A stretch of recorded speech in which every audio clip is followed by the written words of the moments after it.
அவனா வந்து என் கூட பேசிட்டு இருந்தான். அதுக்கப்புறம் நான் பேசினது ஃபன்னா பேசினேன். இதே மாதிரி ஒரு சிச்சுவேஷன்ல தான் நான் அங்க இருந்து அழும்போது என்கிட்ட வந்து அமித் வந்து பேசிட்டு இருந்தாரு. லைஃப் லாங் ஃப்ரெண்ட்ஷிப்னா அமித் கூட. ஒருத்தங்க சொல்றாங்கன்னா அது அவங்களுக்கு தான் பிரச்சனை, எனக்கு இல்ல. நான் சொல்லல, நல்ல காமெடி பண்ணுவாப்லன்னு. உள்ள வந்து கட்டி பிடிச்சதும் எனக்கு வலிக்குதுங்க. இப்போ வந்து கட்டி பிடிச்சது கூட ஒரு ஹக்ல ஒரு ஜெனினிட்டி இல்ல. எப்பறா கண்டுபிடிக்கிறீங்க? பின்னால ஆள் விட்டு பாக்குறீங்களா? வணக்கம் my dear zonemates, welcome to Safi zone. நான் உங்க ஷஃபி. அண்ட் இன்னைக்கு நம்ம பார்க்க போறது பிக் பாஸ் சீசன் 9 உடைய டே 101 அண்ட் எபிசோட் 102 ஓட ரிவ்யூ தான். இந்த தர்பிஷ் இந்த வீட்டுக்குள்ள ரீஎன்ட்ரி கொடுத்த நாள்ல இருந்தே நல்லா நோட் பண்ணி பாத்தீங்கன்னா வியானா கிட்டையும் சரி திவ்யா கிட்டையும் சரி ரெண்டு பேரும் பின்னாடியும் சுத்துறது, அலையிறது, அதுக்கப்புறம் வலியிறது, திவ்யா குட்டிங்கிறது வியானா குட்டிங்கிற மாதிரி எல்லா வேலையும் பார்த்துட்டு இருந்தான். நம்ம அப்பவே மென்ஷன் பண்ணியிருந்தோம் இந்த மனுஷன் எனக்காச்சும் ஒரு நாள் எல்லாம் வாங்கி கட்டிட்டு தான் போறான் அப்படின்னு சொல்லிட்டு.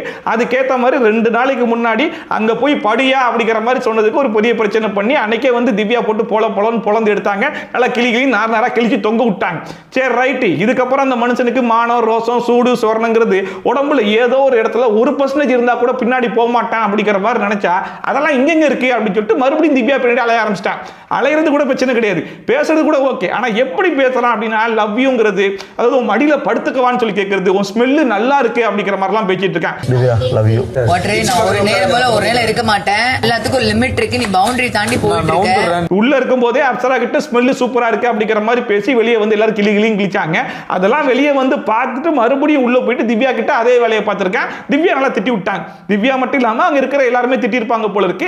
இதை எல்லாத்தையுமே வந்து ஆதரை கிட்ட திவ்யா சொல்லிட்டு இருந்தாங்க. நான் ஒரு பவுண்டரி செட் பண்ணிருக்கேன், இதை இன்னைக்கு இல்ல போன தேர்ஸ்டேவே அவனை நான் வார்ன் பண்ணவும் ஸ்டார்ட் பண்ணிட்டேன். அதை மீறி அந்த பவுண்டரியை அவன் கிராஸ் பண்ணிக்கிட்டு இருக்கான் அப்படிங்கிற மாதிரி சொல்லும்போது பக்கத்துல படுத்திருந்த தர்பீஸுக்கு பவுண்டரி அப்படிங்கிறது மட்டும் காதல விழுந்துச்சு போல இருக்கு. என்னமா பவுண்டரி, அதாவது பவுண்டரி எல்லாம் இப்போதான் கொண்டு வராங்க, நல்லா பேசும்போது நான் பவுண்டரியை கொண்டு வரல அப்படிங்கிற மாதிரி பேசிட்டு இருக்கேன். எல்லாரும் சொல்றாங்க ஒரு லிமிட் தான் பவுண்டரிஸ். அன்னைக்கு சண்டை வரும்போதே திவ்யா சொல்லிருப்பாங்க, இதுக்கப்புறம் திவ்யா குட்டி இட்டின்னு சொல்லிட்டு நீ பின்னாடி வந்தனா மண்டையை உடைச்சிட்டு நான் வீட்டை விட்டு வெளியே போயிருவேன் அப்படின்னு சொல்லிட்டு. அண்ட் இதுக்கப்புறம் இந்த மாதிரிலாம் என்கிட்ட பேசுற வேலையை வச்சிக்காத, இதுதான் கடைசி வார்னிங்ன்ற மாதிரி அன்னைக்கே வார்ன் பண்ணாங்க. அன்னைக்கே ஒரு பவுண்டரியும் செட் பண்ணாங்க.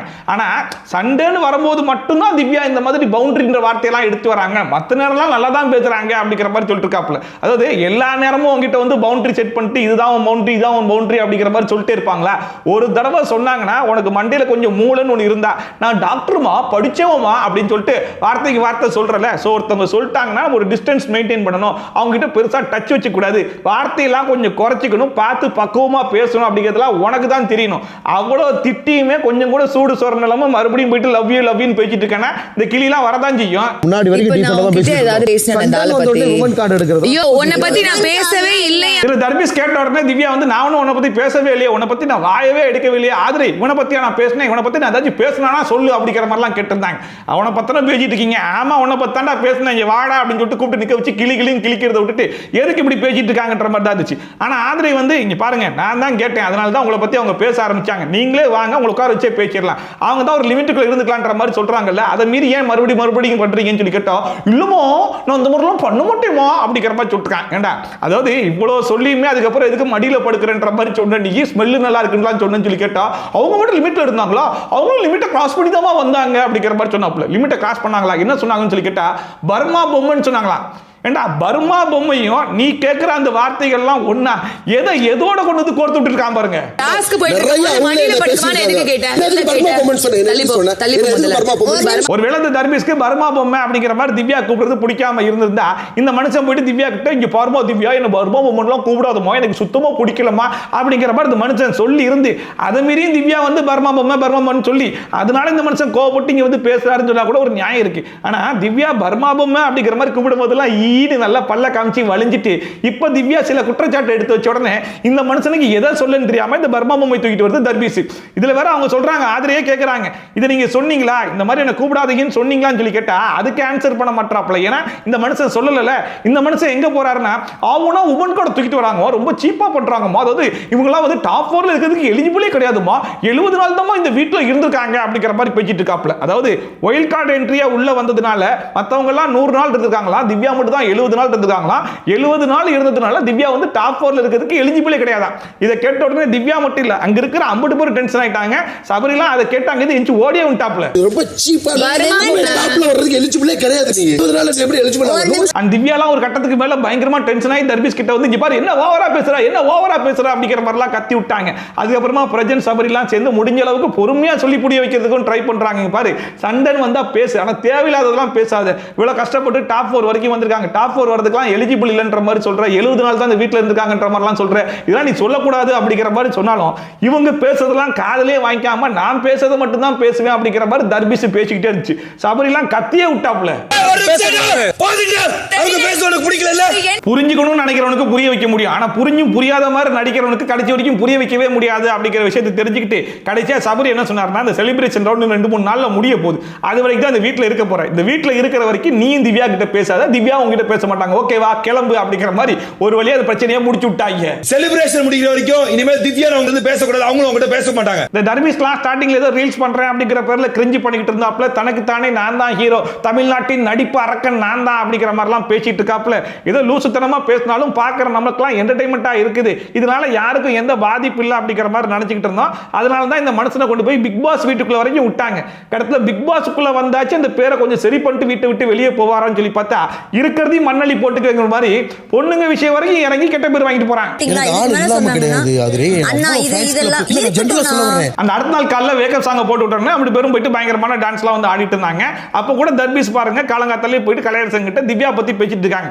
வியனா வந்து சொன்னாங்களாமா, நைட் அந்த பொண்ணு அழுதுருச்சுன்னா தெரிஞ்சோ தெரியாம அவங்க வந்து ஒரு பவுண்டரி கொடுக்கத்தான் செஞ்சாங்க அப்படிங்கிற மாதிரி மென்ஷன் பண்ணாங்களாமா. அதுக்கு வந்து இவர் சொல்றாப்ல, ஆமா அதாவது 2 பேரும் மாறி மாறி பயங்கரமா கலாய்ச்சிட்டோம், 2 பேரும் கிண்டல்லாம் பண்ணதாமா செஞ்சோம், ஆனா அந்த பிள்ளைக்கு கொஞ்சம் கூட பொறுமையே இல்லமா, கத்துதுமா, எப்ப வந்து பவுண்டரியை கிராஸ் பண்றாரு அப்படிங்கிற மாதிரி சொன்னாங்களோ அப்ப அண்ணனுக்கு பயங்கரமா கோவம் வந்துருச்சுமா அப்படிங்கிற மாதிரி சொல்லிட்டாப்ல.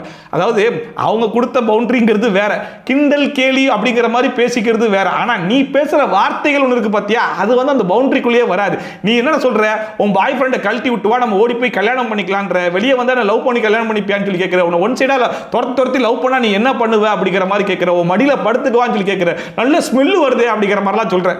இந்த மாதிரிலாம் நீ பேசும்போது அவங்க வார்ன் பண்ணிக்கிட்டே இருக்காங்கல்ல, இந்த வார்னிங்க்கு என்ன அர்த்தம், இதுக்கப்புறம் இந்த மாதிரி பேசாத அப்படிங்கிறது தான் அர்த்தம். ஸோ அங்கே ஒரு பவுண்டரி செட் ஆகுது. அந்த பவுண்டரியை மீறி மீறி மீறி மீறி நீ மறுபடியும் பேசுறதுனால தான் இவ்வளோ பெரிய பிரச்சனையே வந்திருக்கு.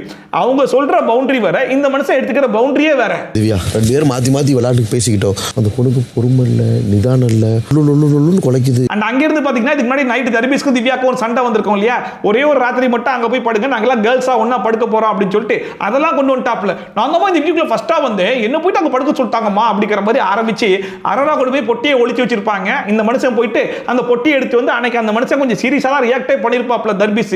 இன்னைக்கு கேட்டா அரரா ரொம்ப பண்ணதமா பண்ணாங்க, அதெல்லாம் திவ்யா கொண்டு வந்து சீரியஸா பேசுறாங்கம்மா, திவ்யாக்கெல்லாம் 100% பிஆர் தாமா, அண்ணனுக்குலாம் பிஆர் இருந்துச்சாமா அப்படிங்கிற மாதிரி கேட்டிருந்தாப்ல. அண்ணனுக்கு பிஆர்னு போய் கேட்டிருந்தா கூட எவனும் பண்ணிருக்க மாட்டான்ற மாதிரி தான் தோணுச்சு. இதுல வர கலையரசன் வந்து என்ன சொல்றாருன்னா, திவ்யா கத்துறாங்க பாத்தீங்களா, அந்த பேசுறதுல கொஞ்சம் கூட அர்த்தமே இருக்காது, ஆனா பார்வதி கத்தும் போது பாத்திருக்கியா அவ போற சண்டையில சில அர்த்தங்கள் இருக்கும் அப்படிங்கிற மாதிரி சொல்லிட்டு அதை கேட்கும்போது என்னடா புது பிட்டா இருக்குது, இந்த மாதிரிலாம் நாங்க கேள்விப்பட்டதே இல்லைன்ற மாதிரி தான் இருந்துச்சு.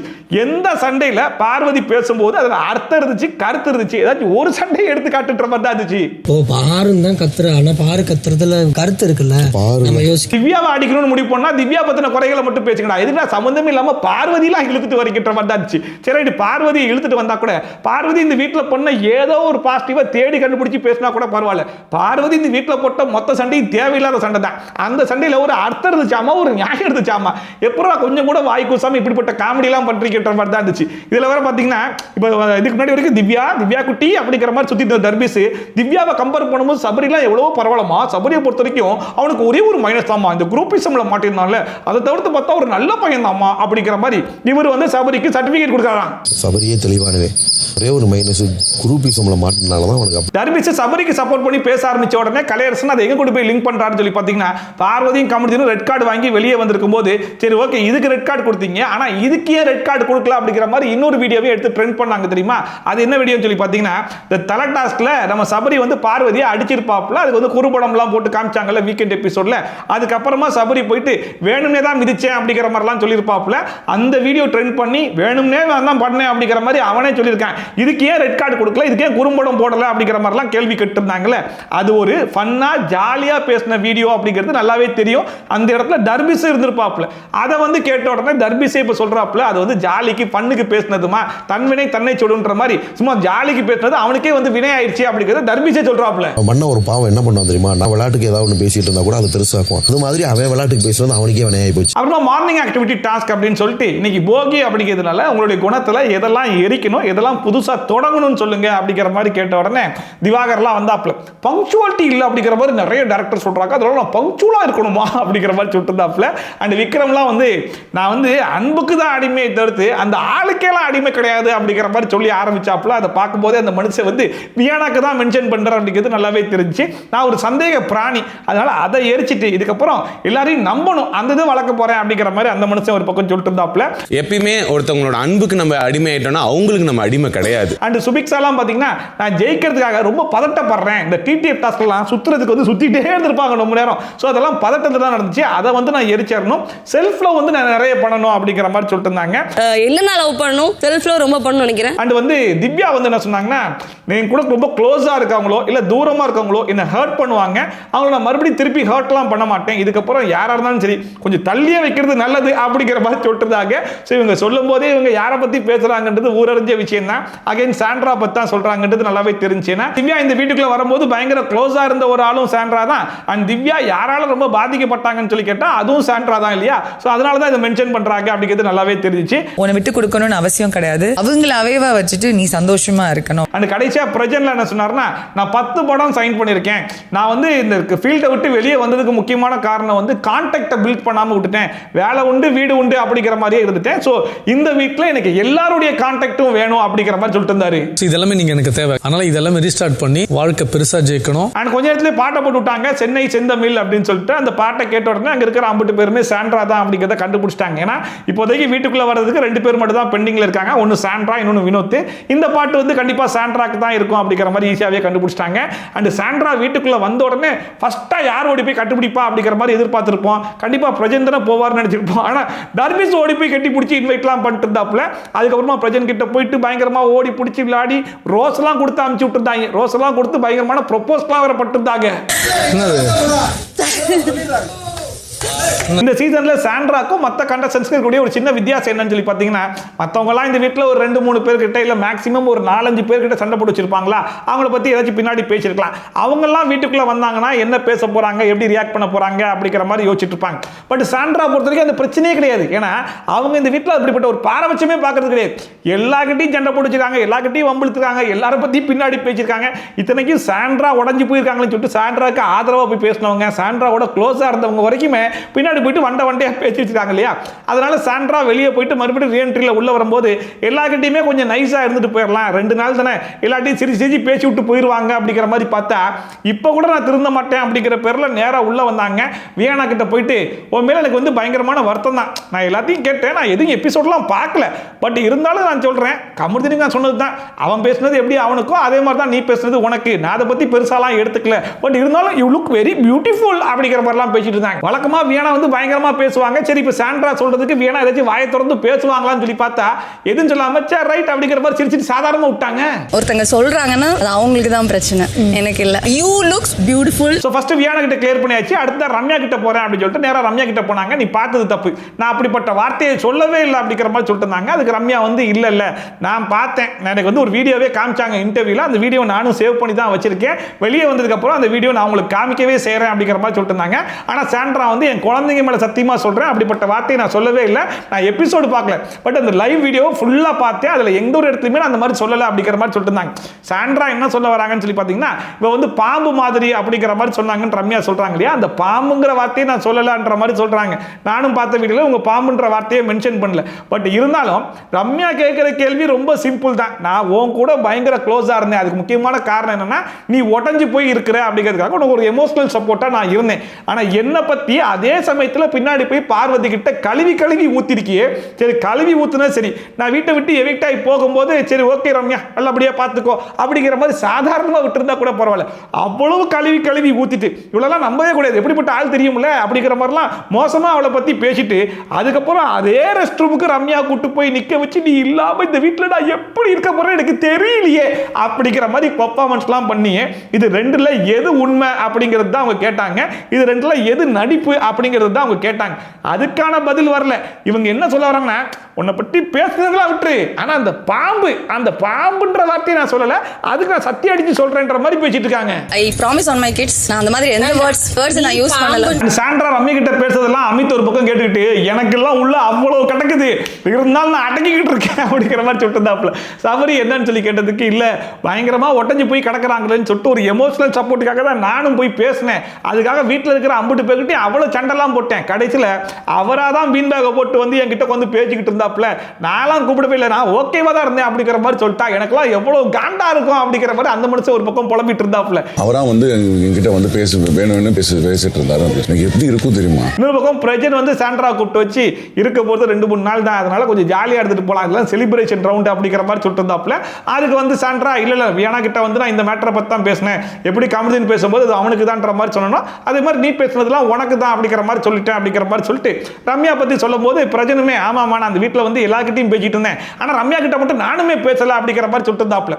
இதுல பாத்தீங்கன்னா சரிவா தனியா உட்காந்து பேசலாம் அப்படிங்கிற மாதிரி பிரஜனை கூப்பிட்டு போகும்போது அமித் ஐயோ அமித் மறந்துட்டேனே, அமித் நானும் எவ்வளவு க்ளோஸ், அமித் கிட்ட பேசாம விட்டேன் பாரு அப்படின்னு சொல்லிட்டு ஆசையா ஓடி வந்து அமித்தை கட்டி பிடிச்சாங்க. அமித் சரி போதும் நான் நல்ல மைண்ட் செட்லேயே இல்லை, நீ இவ்வளோ கட்டி பிடிக்கிற அளவுக்கு நான் ஒருத்தான ஆளே கிடையாது போமா அப்படிங்கிற மாதிரி சொல்லிட்டு உடனே சாண்ட்ரா என்னாச்சு அப்படிங்கிற மாதிரி கேட்கும்போது நீ எதையுமே வெளியே போய் பார்க்கலையா, நான் ரீஎன்ட்ரியில் உள்ள வந்து போலாம்னு அதை கூட நீ பார்க்கலையா அப்படிங்கிற மாதிரி மனசுக்குள்ள நினச்சிக்கிட்டு இல்லைம்மா எதுவும் இல்லை, நல்லா இருக்காங்களா பசங்க, நல்லா இருக்காங்களா புருஷன் நல்லா இருக்கானா ஓகேம்மா அப்படிங்கிற மாதிரி சொன்னோன்னே என்னாச்சு அமித் என்னாச்சு சொல்லுங்க அமித்ன்றாங்க. இல்ல வேணாம் விடு, என் வாயை புடுங்காது, அப்புறம் அம்பட்டியும் சொல்லி விட்டுறோம் பார்த்துக்கோ அப்படிங்கிற மாதிரி அந்த மனுஷனை முடிஞ்ச அளவுக்கு கண்ட்ரோல் பண்றாப்புல. ஆனா கடைசி வரைக்கும் சாண்ட்ரா விடுற மாதிரி தெரியலையே, நீ சொல்லு அமித் சொல்லு, நீ சொல்ற வரைக்கும் விட மாட்டேன், எனக்கு நீ ரொம்ப பிடிக்கும் தெரியும்ல. இதுல வர கடைசியா அவங்க சொன்னாங்க, எனக்கு குபீர்னு சிரிப்பு வந்துருச்சு. அதாவது யாருடைய ஃப்ரெண்ட்ஷிப் எனக்கு தேவை கிடையாது, லைஃப் லாங் எனக்கு ஒரு ஃப்ரெண்ட்ஷிப் வேணும்னா அது ஓம் ஃப்ரெண்ட்ஷிப் தான் அப்படிங்கிற மாதிரி சொன்னாங்க பாருங்க. அதை கேட்டு நம்ம இல்ல அமித் இல்ல அமித் ஒய்ஃபே வீட்டுல விழுந்து சிரிச்சிருப்பாங்க.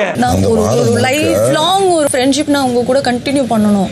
அமித் இந்த வீட்டுல ரீஎன்ட்ரி கொடுத்த நேரத்துல இருந்து அந்த மனுஷன் வந்து மென்ஷன் பண்ணிட்டு தான் இருக்காப்ல, எனக்கு சாண்ட்ரா மேல ஒரு காண்டி இருக்கத்தான் செய்யுது, பட் இருந்தாலும் சாண்ட்ரா இந்த வீட்டுக்குள்ள ரீஎன்ட்ரியில உள்ள வந்தா நான் இந்த வீட்டுக்குள்ள வச்சு கிளாரிஃபை பண்ண மாட்டேன், எதுவா இருந்தாலும் வெளியே போய் தான் கிளாரிஃபிகேஷன் பண்ணிப்பேன் அப்படிங்கிற மாதிரி சொல்லிட்டு இருந்தாப்ல. பட் இருந்தாலும் சாண்ட்ரா இப்ப விடாம சொல்லுங்க அமித், நீங்க சொல்ற வரைக்கும் நான் விட மாட்டேன் அமித் அப்படிங்கிற மாதிரி அடம் பிடிச்சதுனால சரி ரைட்டுன்னு சொல்லிட்டு அந்த மனுஷன் வந்து சொல்லிட்டாப்ல. அவர் என்ன சொன்னாருன்னா, நானாவே வந்து பீன் பேக்கை போட்டு பேசிக்கிட்டு இருந்தேன் அப்படிங்கிற மாதிரி கேட்ட உடனே எது அமித் அங்க வந்து பேசணுமே அந்த விஷயமா அப்படிங்கிற மாதிரி கரெக்டா கண்டுபிடிச்சிட்டாங்க. அதை பார்க்கும்போது ஒருவேளை இவங்க வெளியே இருந்து பார்த்துட்டு வந்துட்டு மறுபடியும் அமித் வாயால இது கேட்டு தெரிஞ்சுப்போம் அப்படிங்கிற மாதிரி ஒரு ஆக்டிங் எதுவும் போடுறாங்களா அப்படிங்கிற டவுட் கூட எனக்கு ஹெவியா வரதான் செஞ்சிச்சு. அதுக்கு ஒரு கதை வேற சொல்றாங்க, அதாவது உள்ள வந்து திவ்யா நான் முதுகுல குத்திட்டேன் அப்படிங்கிற மாதிரி சொன்னா, வெளியே வந்து விக்ரம் கிட்ட நான் என்ன சொன்னேன்னா, நான் ஒன்னும் அவன் முதுகுல குத்தல, நான் முதுகுல குத்தின ஒரே ஆள் வந்து அமித் தான், நான் எவிக் பண்ண அந்த வாரம் தான் அந்த மனுஷன் வீட்டை விட்டு வெளியே போயிட்டார் அப்படிங்கிற மாதிரி பேசினேன். அதுக்கப்புறம் நீங்க ஒரு மேட்டர் சொல்றீங்க பாத்தீங்களா, அந்த மேட்டர் நான் தமாசா பேசிக்கிட்டு இருந்தேன், என்ன நீங்க நான் தமாசா பேசின விஷயத்தை போய் நீங்க சீரியஸா எடுத்துக்கிட்டீங்க அப்படிங்கிற மாதிரி இவ்வளோ பெரிய விஷயத்தை எடுத்து பேசிட்டு அதையும் அவ்வளோ சீரியஸாக வேற பேசிட்டு கேட்டால் இவங்க ரொம்ப ஃபன்னாக ஜாலியாக தமாசா பேசினாங்களாமா, அதை அவர் தான் தப்பாக புரிஞ்சுக்கிட்டாராமா. அதுக்கப்புறம் நான் பேசினது ஃபன்னாக பேசினது, நான் உங்க கூட நான் விளையாட்டுக்கு பேசுவேன்ல, சாண்ட்ரா பேசுறதெல்லாம் பேசிட்டு கேட்டால் ஃபன்னுக்கு பேசினேன் ஜாலிக்கு பேசினேன் அப்படிங்கிற மாதிரி சொன்னோன்னா அமித் வந்து அது எனக்கு பயங்கரமாக ஹர்ட் ஆயிடுச்சு அப்படிங்கிற மாதிரி சொல்கிறாப்புல. அப்படிலாம் சொல்லாதீங்க அமித், நான் எக்ஸ்ட்ரீம்லி சாரி அமித் அப்படிங்கிற மாதிரி சொல்கிறாங்க. நீங்கள் என் இடத்துல உட்காந்து பார்த்தா தான் என்னுடைய வழி என்னன்றது உங்களுக்கு புரியும் அப்படிங்கிற மாதிரி சொன்னால் இல்லை எனக்கு புரியுது அப்படிங்கிற மாதிரி வேற சேர்த்தே சொல்றாங்க. இதுல அமித் சொல்றாப்புல, நீங்க வந்து நெகட்டிவிட்டில இருக்கீங்க, அதை விட்டு வெளியே வாங்க, இல்லைன்னா அது என்னையுமே அஃபெக்ட் ஆகுதுன்றத நான் சொல்லியிருந்தேன், அதுதான் உண்மை அப்படிங்கிற மாதிரி சொன்னா அது எனக்கு கோவம் வந்துருச்சு அப்படிங்கிற மாதிரி சொல்றாங்க. அதாவது மனுஷன் உண்மையை சொல்லிட்டாராமா, அந்த உண்மையை கேட்டு அவங்களுக்கு கோவம் வந்துருச்சாமா, அந்த கோவத்தினால இவங்க பின்னாடி பேசிருக்காங்க. ஆனா இப்ப கேட்டா அது எல்லாமே ஃபன்னுக்காகவும் ஜாலிக்காகவும் தான் பேசுறேன் அப்படிங்கிற மாதிரி வேற சமாளிச்சுட்டு இருக்காங்க. இதுல வேற சரி ஓகே சாரின்னு ஒரு 4 வாட்டி சாரி கேட்டதுனால அந்த மனசு தான் கொஞ்சம் இலகன மனசாச்சு, சரி ரைட்டுமா அப்படிங்கிற மாதிரி ஹக் பண்ணி வாங்கிட்டாப்ல. பட் இருந்தாலும் முழு மனசா அந்த மனுஷன் ஹக் பண்ணல அப்படிங்கிறது நல்லாவே தெரிஞ்சதுனால அடிக்கடி வருவேன், அடிக்கடி சாரி கேட்டுக்கிட்டே இருப்பேன் அப்படிங்கிற மாதிரி வர சொல்றாங்க. சாரி, நான் வந்து சாரி சொல்லிட்டே இருப்பேன் சத்தியமா நீங்க ஓகே ஆகுற. அண்ட் கொஞ்ச நேரத்துல அடுத்த பாட்டை வந்து போட்டுட்டாங்க. இந்த வாட்டி ஆப்ஷனே கிடையாது. ஏன்னா வெளியே இருக்கிறது வெறும் ஒரே ஒரு மனுஷன் மட்டும்தான். டைட்டில் வின்னர் ஆக வேண்டிய ஒரு கடத்துல பொட்டி எடுத்து வெளியே போயிட்டு மறுபடியும் ரீஎன்ட்ரில மனுஷன் உள்ள வந்தாப்ல. உள்ள வந்த உடனே அமித் அந்த மனுஷனை தூக்கிட்டு ஓடிட்டாப்ல. அண்ட் உள்ள வந்த உடனே அல்வா எப்படி இருந்துச்சு அப்படிங்கிற மாதிரி மனுஷன் கேட்டிருந்தாப்ல. அண்ட் பிக் பாஸ் வந்து பாக்கியா என்ன சொன்னாங்க அப்படிங்கிற மாதிரி கேட்டதுக்கு நான் இந்த பொட்டியை எடுத்துட்டு போனது கரெக்டா தப்பா அப்படிங்கிறது யோசனையாவே இருந்துச்சு. ஆனா பாக்கியா வந்து நீ எடுத்த முடிவு கரெக்டான முடிவு தான் அப்படிங்கிற மாதிரி சொல்லும் போது தான் எனக்கு ரொம்பவே சந்தோஷமா இருந்துச்சு பிக் பாஸ் அப்படிங்கிற மாதிரி சொல்லிருந்தாரு. நீ கரெக்டா தான் பண்ணிருக்க, எனக்கு ரொம்ப சந்தோஷம் அவங்க சொன்ன பிறகு தான் என்னுடைய மனசு ஆறுச்சு. அண்ட் வினோத் வீட்டுக்குள்ள வந்திருக்காப்ல அப்படிங்கிற மாதிரி எல்லாருமே சந்தோஷமா இருந்தா, ஒரு பக்கம் அரரா மட்டும் பயங்கரமான ஒப்பாரி எல்லாம் வச்சிட்டு இருக்காங்க. என்னமா எதுக்குமா இப்ப இந்த ஒப்பாரி அப்படிங்கிற மாதிரி கேட்டா, வினோத் வந்து பொட்டி எடுத்துட்டு போனதுக்கு காரணமே நான் தான் வினோத்தை டெம்ப்ட் பண்ணி பொட்டி எடுத்துட்டு போக வச்சுட்டேன் அப்படிங்கிற மாதிரி அப்பட்டு பேர் என் மேல குற்றச்சாட்டு சொன்னாங்கல்ல, அந்த குற்றச்சாட்டுக்காக ஏங்கி அழுதுகிட்டு இருக்கேன் அப்படிங்கிற மாதிரி அழுதுட்டு இருந்தாங்க. அதுக்கப்புறமா வினோத் போய் பார்த்துட்டு இல்லம்மா நீலாம் சத்தியமா கிடையாதுமா, நான் தான் வெளியே வச்சு சொல்லிட்டேன்லம்மா, விஜய் சேதுபதி சார் கூட குறும்படம்லாம் போட்டு காமிச்சிட்டார்லம்மா, அப்புறம் என்னம்மா அப்படிங்கிற மாதிரிலாம் கேட்டு பார்த்தாப்ல. அந்த கடைசியா அந்த மனுஷன் எனக்கு என்னமோ நீ அதுக்காக அழுகிற மாதிரிலாம் தெரியல, 18 லட்சம் ரூபாய் போயிருச்சுன்னு சொல்லி அதுக்கு ஃபீல் பண்ணி அழுகிறியோ அப்படிங்கிற மாதிரி அப்பயுமே கலாச்சிட்டு இருந்தாப்ல. ஒருவேளை 18 லட்சம் ரூபாய் போச்சு அழுகுறியா? அண்ட் ஒன்ஸ் எல்லா கண்டஸ்டன்ட்ஸுமே ரீஎன்ட்ரி கொடுத்துட்டாங்க அப்படிங்கிறதுனால எல்லாருமே கூப்பிட்டு பிக் பாஸ் சோஃபால உட்கார வச்சிருந்தாப்ல. சோஃபாவே நிறைஞ்சு போயிடுச்சு. எப்படி நம்ம டே 1ல பார்த்தோமோ அந்த மாதிரி மறுபடியும் பார்க்குற மாதிரியே இருந்துச்சு. என்ன வெறும் 3 கண்டஸ்டன்ட்ஸ் மட்டும் மிஸ் ஆனாங்க. அந்த 3 பேர் யாருன்னா, ரெட் கார்டு வாங்கிட்டு வெளியே போன Parvathi and Kamaruddin, and first வீக்லேயே வந்து வாக் அவுட் பண்ணி வெளியே போன நந்தினி. இந்த 3 பேரை தவிர்த்து மற்ற எல்லா கண்டஸ்டன்ட்ஸுமே அந்த சோஃபால வந்து உட்காந்துருந்தாங்க. அப்போ பிக் பாஸ் வந்து இந்த சீசனுக்கு எதுக்கு பேர் போச்சோ இல்லையோ, ஃப்ரெண்ட்ஷிப்புக்கு பேர் போச்சு அப்படிங்கிற மாதிரி சொல்லலாம். ஃப்ரெண்ட்ஷிப்னு சொல்லலாம், இன்னொரு பக்கம் சொல்லலாம் அது குரூப்பிசம்னு சொல்லலாம். ஸோ இந்த ஃப்ரெண்ட்ஷிப்புக்கான ஒரு வீடியோவை தான் இப்போ நான் போட போறேன் அப்படின்னு சொல்லிட்டு இந்த சீசனில் நடந்த மொத்த ஃப்ரெண்ட்ஷிப் வீடியோவையும் எடுத்து மொத்தமாக கொலெக்ட் பண்ணி ஒரு வீடியோவா போட்டு விட்டாப்ல. அதில் ஒரு நல்ல விஷயம் என்ன அப்படின்னு சொல்லி பார்த்தீங்கன்னா, ரெட் கார்டு வாங்கிட்டு வெளியே போயிருக்காங்க அப்படிங்கிறதுனால இந்த கமருதீன் பார்வதிலாம் மேக்ஸிமம் அவாய்ட் பண்ணிடுவாங்க அப்படிங்கிற மாதிரி எதிர்பார்த்தேன். பட் அந்த மாதிரிலாம் இல்லாமல் எல்லாத்தையுமே போட்டு விட்டாங்க. என்னோட ஸ்மைல் என் ஃபேஸ் விட்டு போகாது அவன் கூட இருந்தா. எம்ஜிஆர் இந்த வீட்டுக்குள்ள இருக்கும்போது ஏதோ 1-2 இடத்துல எமோஷன் ஆகி அழுதுருக்கலாம். பட் இந்த அளவுக்கு எமோஷன் ஆகி பயங்கரமா ஏங்கி அழுதுலாம் சத்தியமா பார்த்ததே கிடையாது. இந்த ஃப்ரெண்ட்ஷிப் வீடியோ பார்த்த உடனே சபரியை கட்டி பிடிச்சி பயங்கரமா எமோஷன் ஆகி அழுக ஆரம்பிச்சிட்டாப்ல. அதுக்கப்புறமா சரி இதை வச்சு ஒரு டாஸ்க் கொடுப்போம் அப்படின்னு சொல்லிட்டு ஃப்ரெண்ட்ஷிப் ஃபார் லைஃப் அப்படிங்கிற மாதிரி சொன்னாங்க. அதாவது இந்த வீட்டுக்கு வந்து உங்களுக்கு கிடைச்ச வெறும் ஒரே ஒரு நட்புடைய பேரை மட்டும் சொல்லுங்க அப்படிங்கிற மாதிரி சொன்ன உடனே வழக்கமா யார் பேரை சொல்லுவாங்க அப்படிங்கிறது ஊரறிஞ்ச விஷயம் தானே. ஆல்ரெடி நம்ம வீடியோலையும் பார்த்துட்டோம். அதுக்கேற்ற மாதிரி அதே பேரை தான் வந்து எல்லாருமே சொன்னாங்க. இதுல ரொம்ப எமோஷனலா இருந்தது யாரோடதுன்னு சொல்லி பார்த்தீங்கன்னா திவ்யாவோடது. ஏன்னா திவ்யா இந்த வீட்டுக்குள்ள வந்ததுல இருந்து சாண்ட்ரா கூட மட்டும் தான் பயங்கர க்ளோஸா இருந்தாங்க. அது ஃப்ரெண்ட்ஷிப் அப்படிங்கறத மீறி எல்டர் சிஸ்டர் அப்படிங்கிற மாதிரி அவங்க அடிக்கடி மென்ஷன் பண்ணிருந்தாங்க. பட் அதுவுமே ஒரு கட்டத்துக்கு மேல கான்ஃப்ளிக்ட் வந்து 2 பேரும் பிரிஞ்சு போயிட்டாங்க இல்லையா. சோ இந்த வீடியோலயும் சரி, அவங்க போட்ட ஸ்டார்டிங்ல போட்ட இமேஜஸ்லயுமே சரி, திவ்யாவோட போட்டோவே வரல. சோ அதை பார்த்துட்டு எல்லாருக்குமே ஒரு க்ளோஸ் ஃப்ரெண்ட் இருக்காங்க. அப்படிப்பட்ட ஒரு க்ளோஸ் ஃப்ரெண்ட் எனக்கு இல்லையே நினைக்கும் போது உங்களெல்லாம் பார்க்கும்போது எனக்கு ரொம்ப பொறாமையா இருக்குது. நான் எப்பயுமே ஒரு ராங் பர்சனா சூஸ் பண்ணுவேனா அப்படிங்கிறது எனக்கு சத்தியமா தெரியவே இல்லை. பட் உங்க எல்லாத்தையும் பார்க்கும்போது எனக்கு ரொம்ப பொறாமையா இருக்கு அப்படிங்கிற மாதிரி சொல்லிட்டு ரொம்ப எமோஷன் ஆயிட்டு வந்து உட்காந்துட்டாங்க. அது ரொம்ப பொறாமையா இருக்கு எனக்கு லிட்டரலி. Yes of course. நான் இந்த வீடியோ டைட்டிலே வந்து நட்பு இல்லையா. அண்ட் இதுல பயங்கரமான காமெடி என்னன்னு சொல்லி பாத்தீங்கன்னா, அமித்தே சாண்ட்ரா மேல பயங்கர கடுப்புல உட்காந்துட்டு இருக்காப்ல. ஆனா சாண்ட்ரா போயிட்டு ஸ்டார்டிங்ல திவ்யா கூட தான் ஃப்ரெண்டா இருந்தேன் இல்லைன்னு சொல்லிட முடியாது. But friendship for life long நான் ஒருத்தர் கூட ஃப்ரெண்டா இருக்கணும் அப்படின்னா அது கண்டிப்பா அமித் தான் அப்படிங்கிற மாதிரி மறுபடியும் சொல்லிட்டு இருந்தாங்க. அதை பார்க்கும்போது அமித் யோசிச்சிருப்பாப்ல, வெளியே போன உடனே ஃபர்ஸ்ட் கட் பண்ற முதல் ஃப்ரெண்ட்ஷிப் உன்னோட தான் அப்படின்னு. லைஃப் லாங் ஃப்ரெண்ட்ஷிப்னா அமித் கூட. திவ்யா பேசும்போது ரொம்ப எமோஷனலா ஒவ்வொருத்தருக்கும் ஒரு ஃப்ரெண்ட் இருக்காங்க. பட் அப்படிப்பட்ட ஒரு ஃப்ரெண்ட் எனக்கு இந்த வீட்டில் இல்லைன்ற மாதிரி நினைக்கும் போது உங்களெல்லாம் பார்க்கும்போது எனக்கு ரொம்ப பொறாமையா இருக்கு அப்படிங்கிற மாதிரி மென்ஷன் பண்ணியிருந்தாங்கல்ல. உடனே அதை பார்த்து பிரஜன் அங்கே இருந்துச்சு வந்து, அது எப்படி நான் வந்து உன் பேரை சொல்ல மாட்டேன்ற மாதிரி நீ நினைச்ச, நான் உன் பேரை தான் சொல்றேன் இங்க வா அப்படிங்கிற மாதிரி திவ்யா பிடிச்சி இழுத்து வந்து நிக்க வச்ச உடனே சாண்ட்ரா பாருங்க கூடு ஓடி போய் திவ்யாவை ஹக் பண்றாங்க. ஆனா கடைசி வரைக்கும் திவ்யா வந்து சாண்ட்ராவை ஹக் பண்ணவே இல்லை. அவங்க வந்து பிரஜனை தான் வந்து ஹக் பண்ணாங்க. அப்பவே தெரிஞ்சு போச்சு சாண்ட்ரா ரொம்ப ஃபேக்கா தான் பண்றாங்க அப்படின்னு சொல்லிட்டு. அதாவது ஏதாச்சும் ஒன்று ஜெனியூனான ஒரு ஃபீல் இருந்துச்சுன்னா அதை அப்பவே எக்ஸ்பிரஸ் பண்ணணும். யாராச்சும் ஒருத்தவங்க பண்றாங்க அப்படிங்கிறதுக்காக ஃபேக்கா பண்றாங்க பாத்தீங்களா, அதுதான் சாண்ட்ராவோ அப்படிங்கிற மாதிரி தான் இந்த இடத்துலயுமே எனக்கு வந்து தோணுச்சு. அப்போ கூட பிரஜன் வந்து எனக்கு ஃபர்ஸ்ட் திவ்யா தான் அதுக்கப்புறமா தான் சாண்ட்ரா அப்படிங்கிற மாதிரி வீரவசனம்லாம் பேசினாப்ல. சரி ரைட்டு இங்க பேசிட்ட சாண்ட்ராவோட மைண்ட் வைஸ் வீட்டுக்கு நீ வருவல அப்ப பாத்துக்கிறேன் அப்படிங்கிற மாதிரி யோசிச்சு போய் உட்கார்ந்திருப்பாங்கன்னு நினைக்கிறேன். ஆல்வேஸ் திவ்யா தான் அதுக்கப்புறம் தான் அவ தெரியும்ல. எல்லாருமே சொல்லி முடிச்சதுக்கு அப்புறமா கடைசியா பிரவீன் ராஜும் வினோத் என்ன சொன்னாங்கன்னா, ஒரு பேரை தான் சொல்லணும் அப்படிங்கிற காரணத்தினால தான் எல்லாருமே வந்து பல்ல கடிச்சிக்கிட்டு ஒரு பேரை மட்டும் சொன்னோம். நிறைய பேர் சொல்லணும்னா கண்டிப்பா எல்லாருடைய பேர் தான் சொல்லுவோம். ஸோ எல்லாருக்குமே எல்லாரையுமே பிடிக்கும் அப்படிங்கிற மாதிரிலாம் மென்ஷன் பண்ணிருந்தாங்க.